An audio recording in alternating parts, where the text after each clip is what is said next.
정복시대와 사사시대 중에서 오늘은 사사시대에 관한 말씀을 함께 나누도록 하겠습니다. 여러분이 가지고 있는 교재 16페이지가 되겠습니다. 자, 그동안 우리가 구약시대를 우리가 연대기 순으로 우리가 살펴보고 있습니다. 그동안 우리가 살펴보았던 시대가 4개 시대를 우리가 살펴보았죠. 제일 먼저 우리가 창조시대, 그죠? 창조시대에 살펴보았고요. 그 다음에는요, 족장시대,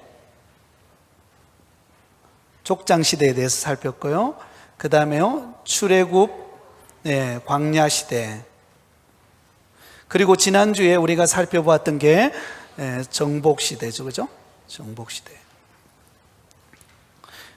네, 이제 하나님이 약속해 하신 가나안 땅을 정복했습니다.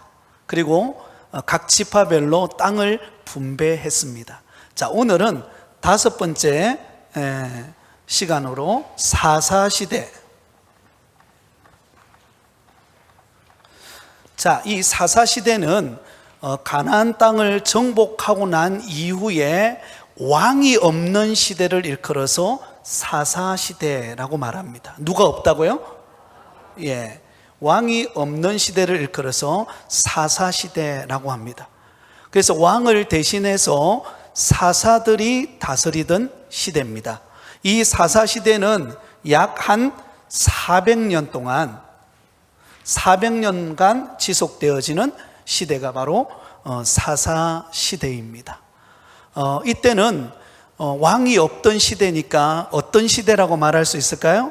어떤 정치라고 말할 수 있을까요? 신정정치라고 말할 수 있겠죠, 그죠? 하나님이 직접 다스리는 통치하시는 나라, 바로 하나님이 선택하신 이스라엘 백성들입니다. 그러나 이 사사시대는 하나님이 통치하시지만 하나님은 눈에 보입니까? 안 보입니까? 안 보이죠, 그죠?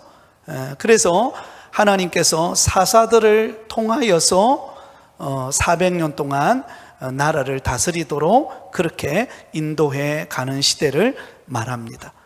그러면 하나님께서 이스라엘 백성들에게 어떤 면으로 보면 자율권을 주셨다라고 말할 수 있습니다. 그런데 안타깝게도 이 40년 사사시대 400년은 너무나도 안타깝게도 어떤 면을 보면 암울한 시대이기도 했습니다. 자, 그 밑에 보면 줄거리 요약이 되어 있죠. 우리 같이 한번 읽겠습니다. 시작. 하나님은 이스라엘이 자율적으로 살아가기를 바라셨으나 그들은 반복적으로 범죄하고 그래서 주변의 압제자들을 통해 징벌하시면 고통 중에 그들이 부르짖고 하나님은 사사를 통해 구원하십니다. 네, 하나님께서 이스라엘 백성들에게 자율권을 주었어요. 친히 하나님이 다스리는 신정정치를 통해서 이스라엘 백성들이 하나님의 말씀을 붙잡고 살아가도록 그렇게 자율권을 주었어요. 그런데 안타깝게도 이스라엘 백성들은 하나님이 눈에 보이지 않으니까 어떻게 살았을까요? 자기 마음대로, 자기 소견에 옳은 대로 살아가게 됩니다. 그러니까 자기 소견에 옳은 대로 살아가니까 그들이 범죄할 수밖에 없겠죠. 그래서 범죄한 이스라엘 백성들을 하나님은 징계하시기 위해서 주변의 강대국들을 들어서 이 이스라엘 백성들을 괴롭힙니다. 여러분, 괴롭힘을 당하면 어때요? 너무 힘들잖아요. 그래서 하나님께 부르짖고, 그래서 하나님이 이스라엘 백성들을 구원하시기 위해서 사사들을 보내어서 이스라엘 백성들을 다시금 회복하는 이야기가 사사시대의 이야기입니다. 자, 이 사사시대에는 크게 3가지 주요 개념이 있습니다. 이 3가지만 기억하면 돼요. 사사시대 때는 첫 번째는 뭐냐면, 한번 따라합니다. 악순환. 악순환. 악순환이 계속 반복된다라는 말입니다. 악순환이 반복돼요. 사사기 1장에서 6장까지의 내용이 이 악순환이 반복되는 이야기가 계속 나옵니다. 크게 여기에는 네 가지 단어로 요약해 볼 수가 있는데요. 악순환이, 어떤 악순환이 반복이 되는가? 이스라엘 백성들이 범죄하는 것. 범죄하니까 하나님께서 어떻게 하시겠어요? 징벌하시겠죠? 징벌하니까 이스라엘 백성들이 부러지져요. 그리고 부러지져니까 하나님께서 구원하시죠. 자, 화면을 한번 보시겠습니다. 여러분들에게 그림을 하나 보여드리도록 하겠습니다. 사사시대에 400년 동안 계속해서 악순환적으로 반복되는 이야기가 이 도표에 다 담겨져 있습니다. 자, 여러분, 하나님께서는 이스라엘 백성들에게 뭘 주었다고요? 자율권을 주었다 그랬죠. 스스로 하나님의 말씀대로 살아갈 수 있는 은혜를 베푸셨어요. 그런데 이스라엘 백성들이, 여러분, 이 사사시대는 어떤 시대예요? 자기 소견에 옳은 대로 행하던 시대, 자기 마음대로 행하는 시대예요. 그러다 보니까 어떤 일이 벌어질까요? 하나님의 말씀을 떠나서 타락하는 일이 벌어져요. 그게 첫 번째입니다. 타락하고 하나님을 배반하는 일이 발생하게 됩니다. 자, 여러분, 하나님 앞에 타락하고 하나님을 섬기지 않고 우상을 섬기고 타락하고 배반하니까 하나님은 가만히 있겠습니까? 하나님은 공의의 하나님이세요. 자기 택한 백성이 잘못된 길로 가는데 그냥 내버려 두지 않겠죠? 그래서 하나님께서 어떻게 하시죠? 두 번째요, 징계합니다. 주변 강대국들을 들어서 이스라엘 백성들을 채찍으로 치시는 거예요. 징계하니까 고통스럽겠죠, 그죠? 고통을 느낍니다. 그러니까 고통을 느끼니까 이스라엘 백성들이 세 번째로 뭐 했을까요?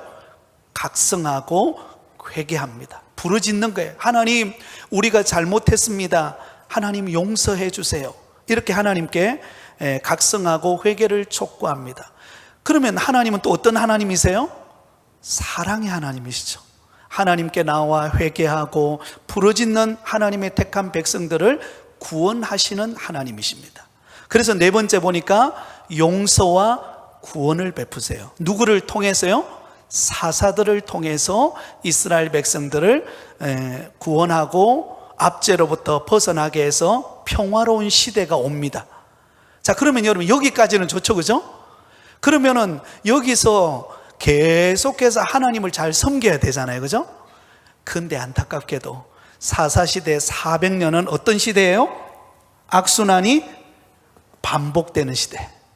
계속해서 반복됩니다. 이게 화면을 다시 한 번 더 보여주세요. 자, 다시 보세요. 그러면 용서받고 구원받았으면 지금부터 하나님을 잘 섬겨야 되잖아요. 근데 이제 좀 살만하니까 어때요? 또 타락하고 배반합니다. 그러니까 공의의 하나님 또 어떻게 하셔요? 징계와 고통을 허락하십니다. 그러자 징계받고 고통스러우니까 하나님께 부르짖어 각성하고 회개해요. 그러니까 사랑의 하나님은 사사를 통해서 용서하시고 구원합니다. 이게 몇 년 동안 반복된다고요? 400년 동안. 우리 모습은 어떨까요? 똑같습니까? 예, 정말 그렇습니다. 우리 자신을 가만히 되돌아보면요, 우리는 하나님께로부터 너무나 많은 은혜를 받았잖아요. 구원의 은혜를 받고 또 때를 따라 하나님께서 우리에게 돕는 은혜를 주셔서 하나님이 공급하시고 하나님의 살아계심을 보여주십니다. 그럼에도 불구하고 우리는 어때요? 눈에 보이지 않는 하나님보다 눈앞에 보이는 세상의 것이 더 우리를 매료시켜요. 그래서 세상을 쫓아가고 하나님을 떠나고 하나님이 원치 않는 행동을 나타냅니다. 그러면 하나님이 어떻게 하시죠? 네, 하나님은 징계의 채찍을 들어서 때로는 우리에게 고난을 통하여, 환난을 통하여, 여러 가지 어려움을 통하여 우리를 징계하십니다. 그러면 여러분, 어려움을 당하면 우리는 어떻게 하죠? 하나님께 부르짖죠. 그때 교회 나오잖아요, 그죠? 나와서 전부여 의지 없어서 손 들고 옵니다. 그리고 우리는 하나님께 부르짖고 도움을 구합니다. 그러면 하나님은 또 우리에게 못 이겨서 어떻게 하시죠? 우리를 또 회복시키세요. 구원해 주시고 회복해 주시고 은혜 베푸십니다. 그러면 이제 좀 살만하면 어떻게 해야 되죠? 우리가 하나님을 더 잘 섬겨야 되는데 또 조금 시간 지나가면 어때요? 그 은혜 다 까먹어버려요. 다 잊어먹습니다. 여러분, 하나님의 은혜는 잊지 말아야 되는데 하나님의 은혜를 잊어버려요. 그러므로 우리는 늘 뭡니까? 악순환이 반복되어지는 이야기. 남 이야기가 아니라 누구 이야기예요? 나의 이야기입니다. 그러므로 우리는 하나님 앞에 우리 자신을 돌아보고 늘 각성하고 하나님 앞에 잘 되어도 엎드리고 안 되어도 엎드리시기 바랍니다. 한번 따라하겠습니다. 잘 될수록 엎드리고 안 될수록 엎드리자. 이게 여러분 표가 되면 좋겠어요. 우리의 구호. 안 돼도 엎드리고 잘 돼도 엎드리고. 왜냐면요, 우리에게는 항상 좋은 일만 있는 거 아니거든요. 또 항상 안 좋은 일만 있는 게 아니에요. 이 또한 어떻게 하리라? 지나갑니다. 파도가 몰려오면 또 잠잠할 때가 있어요. 또 잠잠하다 싶으면 또 파도가 몰려오고. 우리 인생은 끊임없이 파도가 몰아쳤다가 잠잠했다가 계속 반복됩니다. 그러나 우리가 하나님을 향한 마음은 변하지 않아야 됩니다. 그 마음 가질 때 하나님께서 우리에게 더 큰 은혜로 역사하실 줄 믿습니다. 자, 두 번째 우리가 기억해야 될 것은 누구죠? 이 악순환이 반복될 때 이스라엘 백성들을 구원하는 사람들이 누구죠? 사사들입니다. 사사. 네, 사사들. 그래서 이 사사기서에는 적어도 12명 대표하는 사사들이 등장합니다. 자, 이 사사라는 뜻은 히브리어로는 샤파트라는 단어입니다. 여러분 적어 놓으세요. 사사라는 뜻의 히브리어로 뭐라고요? 샤파트. 한번 따라하겠습니다. 샤파트. 네, 저 나오네요, 화면에요. 샤파트라는 뜻인데 그 의미는 판결을 선고하다, 다스리다라는 뜻을 가지고 있습니다. 이스라엘 백성들이 그 신앙이 흐려지고 믿음이 흔들릴 때 하나님께서 사사들, 샤파트라고 하는 사사들을 들어서 이스라엘 백성들을 그 위기 속에서 건져내고 다스리는 역할을 했던 것을 볼 수가 있습니다. 그래서 이 시대의 사사들은 구약에 특별히 하나님께로부터 기름 부음 받은 사람이 세 종류의 사람이 기름 부음을 받습니다. 왕과 제사장과 선지자가 왕으로부터 기름 부음을 받아요. 그런데 그 왕과 선지자와 제사장 역할을 사사시대 때 맡아서 그 역할을 감당했던 사람이 누구인가 하면 사사들입니다. 그래서 그게 도표를 보시면 사사는 왕의 역할을 감당했습니다. 재판을 하고 또 전쟁을 지휘했어요. 그리고 제사장으로서 백성들의 문제를 가지고 하나님 앞에 나아갔습니다. 그리고 선지자 역할로서 하나님의 음성을 백성들에게 들려주는 역할을 감당했다는 것을 알 수가 있습니다. 자, 그런데 사사가 왕과 제사장과 달랐던 것이 하나가 있었어요. 그게 뭐냐면, 줄을 끊으세요. 세습이 된다 안 된다? 안 된다.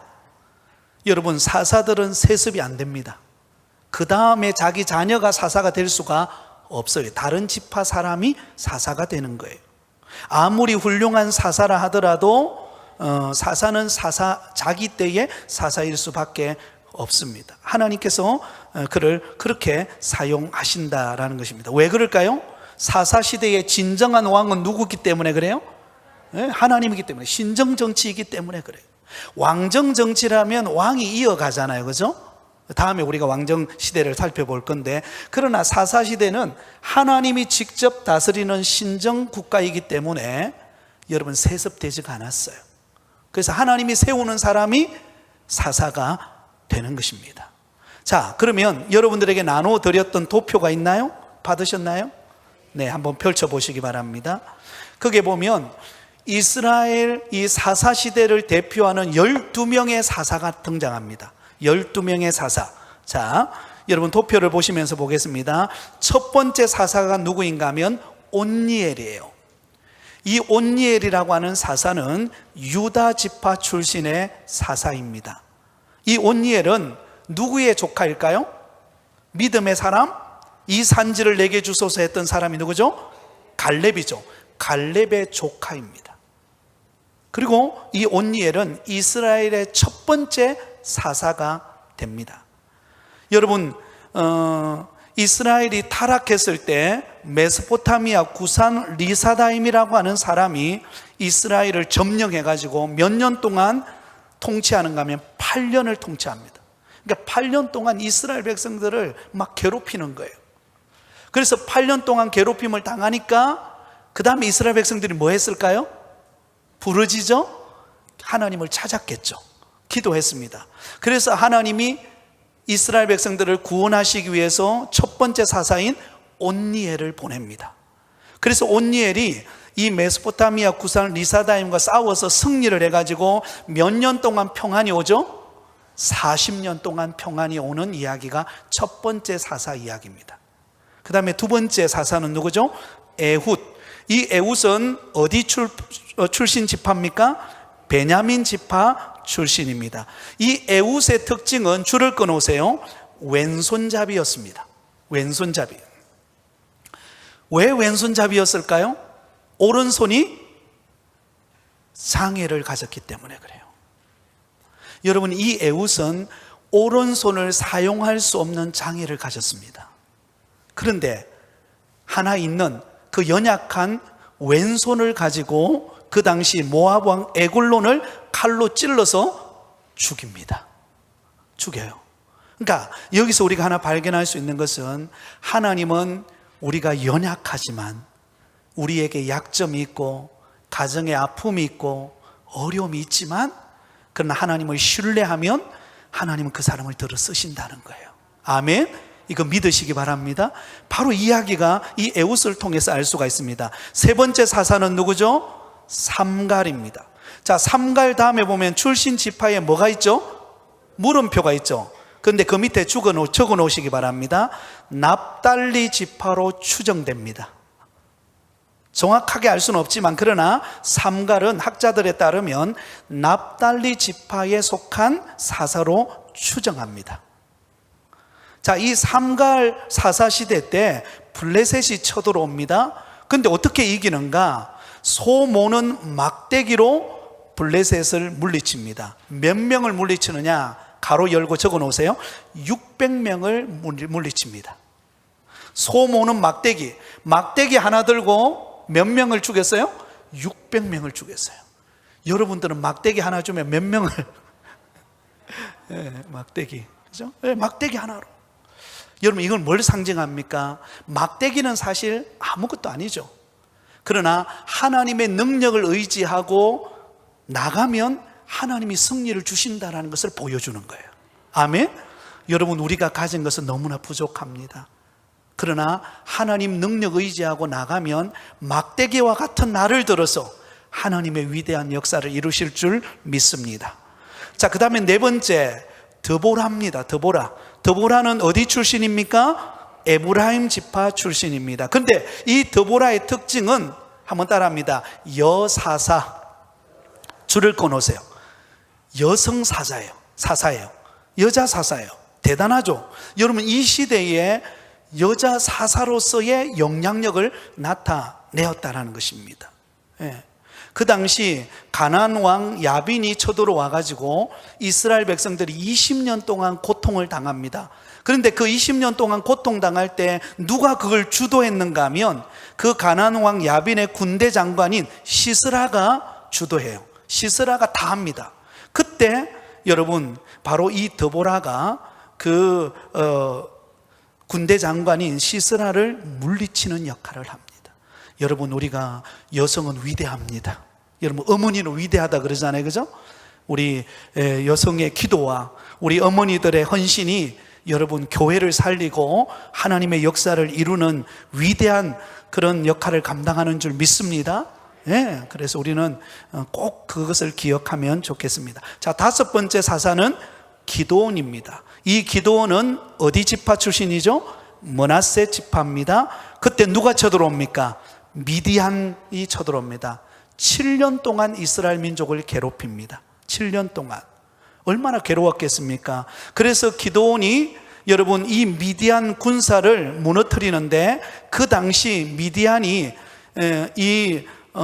이스라엘 쳐들어왔을 때 몇 명의 군사를 데리고 왔을까요? 13만 5천 명을 데려옵니다. 적어 놓으세요. 13만 5천 명을 데리고 들어와요.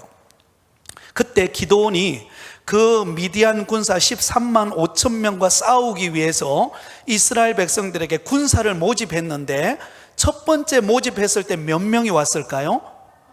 네, 3만 2천 명이 모입니다. 네, 아주 대단합니다. 우리 부곡교회 이 성경 실력이 탁월해요. 3만 2천 명이 모여요. 3만 2천 명이 모였는데 하나님이 뭐라고 말합니까? 너무 많다. 여러분, 13만 5천 명에 비해서 3만 2천 명이 많을까요? 적을까요?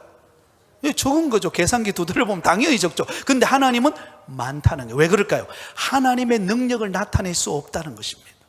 그래서 여러분, 3만 2천 명 중에서 두려워 떠는 자를 돌려보냅니다.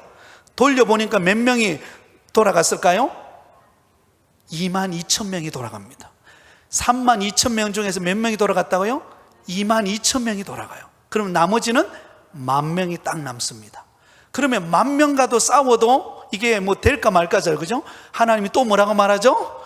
많다. 한번 따라해 보세요. 많다. 많다. 이게 많다. 많다 그런 거예요. 그래서 하나님이 힌트를 줍니다. 저 물가에 가서 물을 먹는데 거기서 손을 가지고 이렇게 떠서 경계태세를 가지고 먹는 사람은 따로 세우라. 그래서 따로 세운 사람 몇 명이에요? 300명입니다. 그래서 기드온이 300명 용사를 데리고 가서 여러분 전쟁에서 승리하여 여러분 하나님의 능력을 나타낸 줄 믿습니다.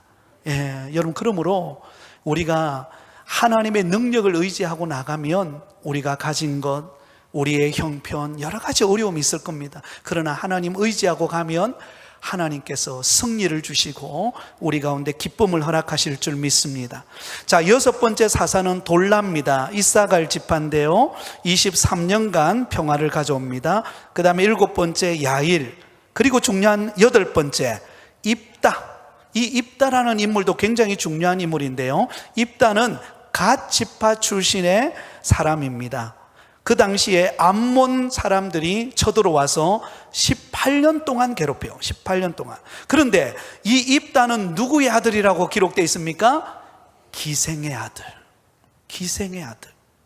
다시 말하면 천한 직업을 가지고 있는 자의 아들이었어요. 사실은 기생의 아들로서 하나님의 위대한 일을 할 수 있다, 할 수 있습니까? 그 불가능한 일이에요.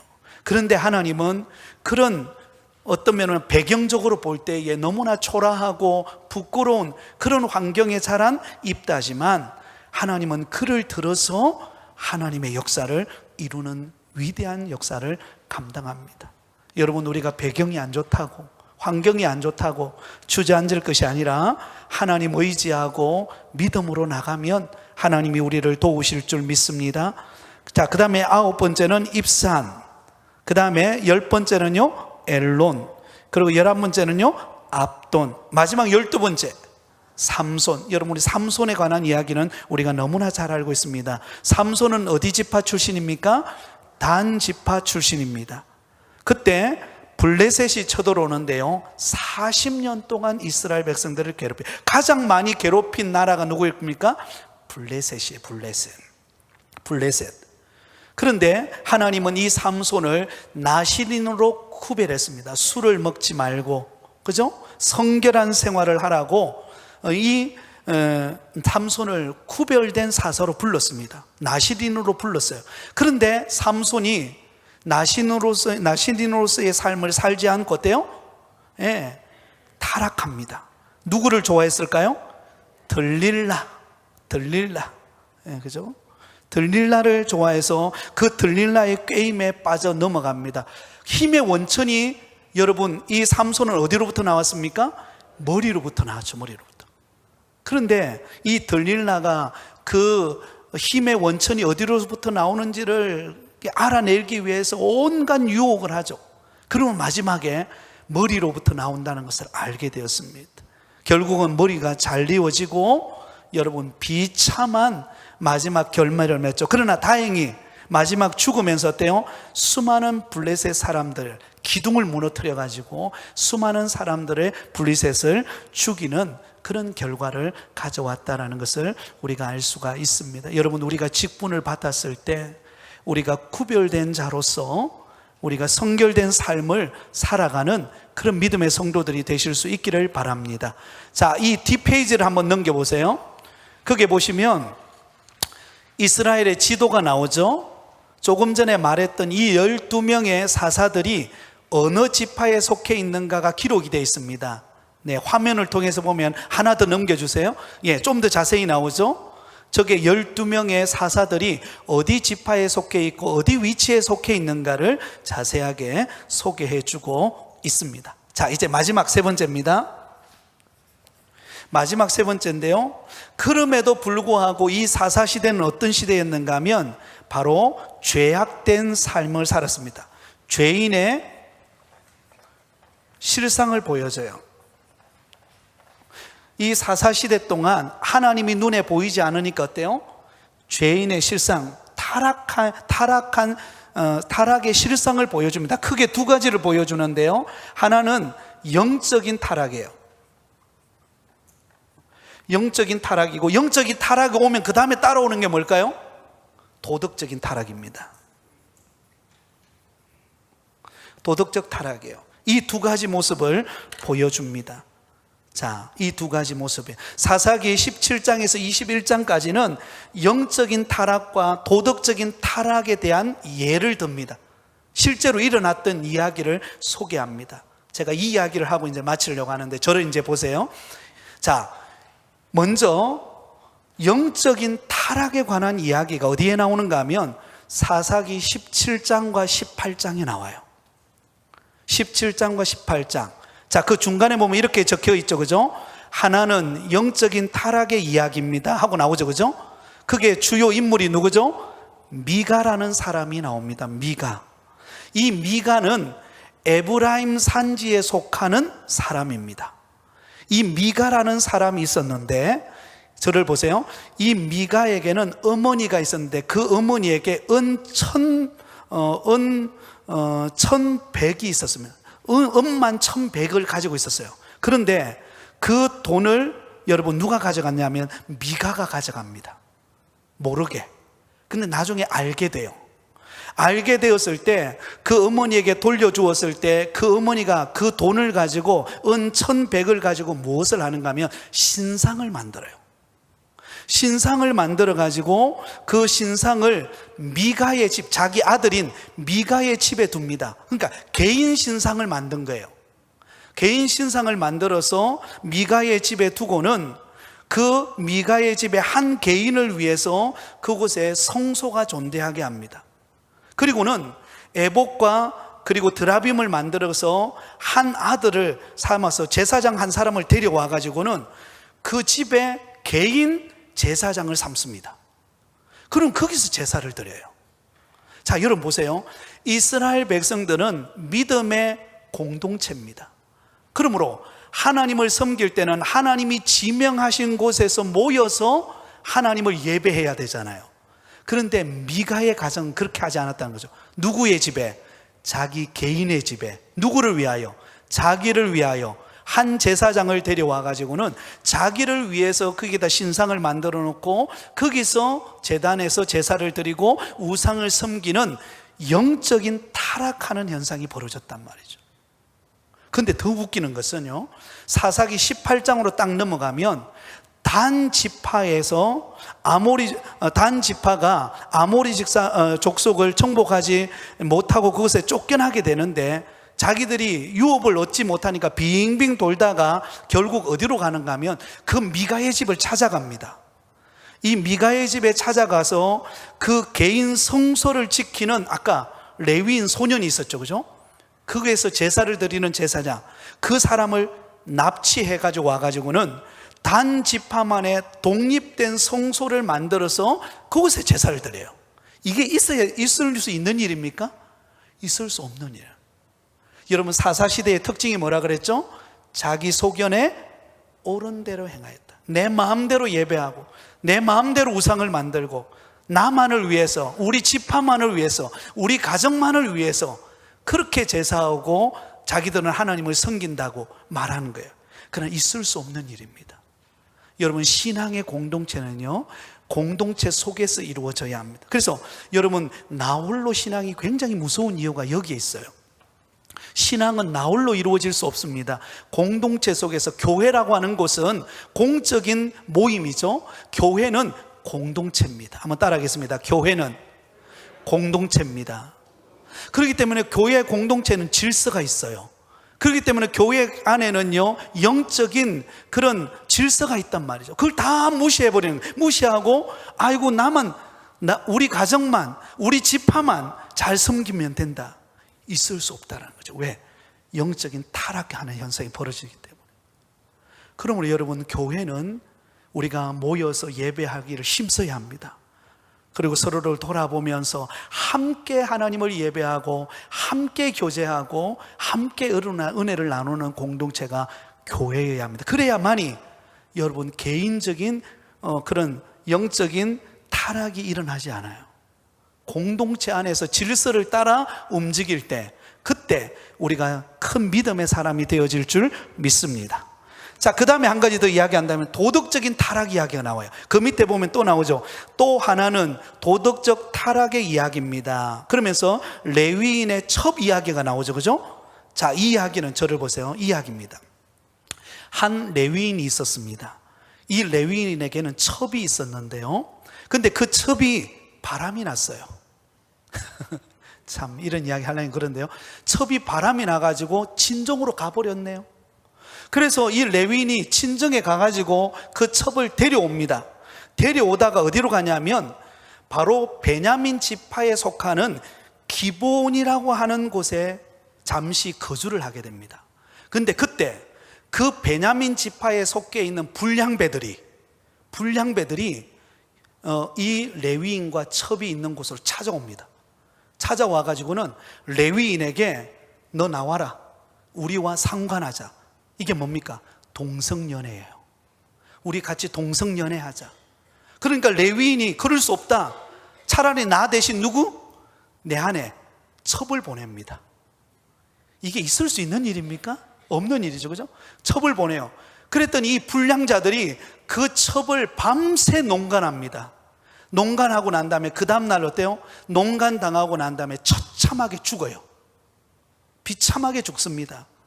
그리고는 그 비참한 모습으로 바로 이 레위인이 숙박 먹고 있는 그 숙소 여관의 문 앞에 쓰러져서 죽어요. 그 장면을 보았던 레위인이 너무나 화가 나잖아요. 어떻게 하느냐? 이것도 비참한 이야기인데요, 그 첩을 칼을 가지고 토막을 냅니다. 12토막을 내요. 12토막을 내가지고 이스라엘 각 지파에 다 퍼뜨려 버립니다. 그러니까 다른 지파 사람들이 이걸 딱 보고 난 다음에 이게 무슨 일이냐, 이게 나오지 않겠어요? 그래서 성회로 미스바에 모여요. 지도자들이 모입니다. 이게 무슨 일이냐, 어떤 일이 이런 일이 일어날 수 있냐, 레위인의 그 첩을 어떻게 이렇게 농간해가지고 이렇게 사지를 찢어서 이렇게 가져올 수 있느냐. 그래서 모여서 군대를 모집하는데요, 40만 명이 모입니다. 이거 불량배자들 이 가만히 놔둬서는 안 된다. 40만 명이 모여요. 그리고는 여러분, 그 기브온가 베냐민 지파에 속해 있는 불량자들이었어요. 그래서 베냐민에게 찾아갑니다. 베냐민 지파 지도자에게 찾아갑니다. 가서 어떻게 하냐면 그 불량배들 내놔라, 우리 그들을 반드시 죽이겠다, 가만두지 않겠다. 그런데 그러면 여러분, 베냐민 지파는 어떻게 해야 되죠? 우리가 잘못했습니다, 이렇게 나와야죠. 그게 정상이잖아요. 우리 잘못했습니다, 우리 불량배도 내놓을 테니까 우리가 잘못했습니다, 철저하게 무릎 꿇고 회개하면은 어떻게 됐을까요? 용서가 됐겠죠. 그런데 베냐민 지파가 딱 뒷짐지고는 무슨 소리냐, 우리 지파 아무도 못 건드린다. 그리고는 군사를 모집합니다. 군사를 모집해요. 첫 번째 모집한 사람은 25,000명이에요. 그리고는 여러분, 이 연합 이스라엘 군대와 싸워요. 처음엔 싸워서 이겼어요. 그런데 나중에는 어떻게 되느냐, 완전히 이 베냐민 지파가 완전히 전멸당합니다. 다 전멸당합니다. 전쟁과 싸워서 마지막 그 베냐민 지파 딱 600명만 남기고는 그 성읍 전체가 불타버립니다. 이 죄로 말미암아, 이 타락으로 말미암아 완전히 썰어버립니다. 그러니까 여러분, 베냐민 지파, 이스라엘 12지파 중에 한 지파가 어떻게 될 위기에 처했어요? 몰살당할 위기에 당첨한 거예요. 그때서야 깨닫는 거예요. 그때서야. 그래서 그때서야 이 600명을 남긴 그 600명을 살려야 된다. 이건 이제 이스라엘의 그 한 지파가 무너질 수 있는 위기니까요. 그래서 이 600명을 위해서 다른 여인들을 보내고 하는 이야기가 마지막 스토리로 끝납니다. 그러면서 마지막, 오늘 우리가 읽었던 본문이 뭡니까? 같이 읽겠습니다. 21장 마지막 절. 자, 화면 한번 띄워주세요. 마지막 절 우리 같이 읽습니다. 시작. 그때에 이스라엘의 왕이 없으므로 사람이 각기 자기 소견에 옳은 대로 행하였더라. 있을 수 없는 일이 발생했어요. 근데 왜 문제였는가? 자기 소견에 옳은 대로, 내 마음대로 행하였기 때문이라는 것이, 이게 사사시대의 이야기입니다. 참 너무나 어떤 면을 보면 비극적인 이야기들이죠. 그러나 여기서 우리는 중요한 교훈을 얻어야 됩니다. 여러분, 내 삶이 사사시대가 되지 않도록 우리는 언제나 자기를 돌아보고 하나님 앞에 철저하게, 경건하게, 순결하게 믿음으로 서는 저와 여러분 되기를 바랍니다. 죄는 용납될 수 없는 것입니다. 결코 죄는 용납될 수 없습니다. 하나님 앞에 우리 자신을 가만히 되돌아보면서 이 악순환이 반복되어지지 않도록, 이런 죄인의 실상들이 나타나지 않도록 우리는 자신을 살피고, 또한 교회를 돌아보고 가정을 돌아보고 오늘 이 시대의 빛과 소금의 역할을 감당하는 그런 믿음의 증인들이 다 되시기를 예수님의 이름으로 축원드립니다.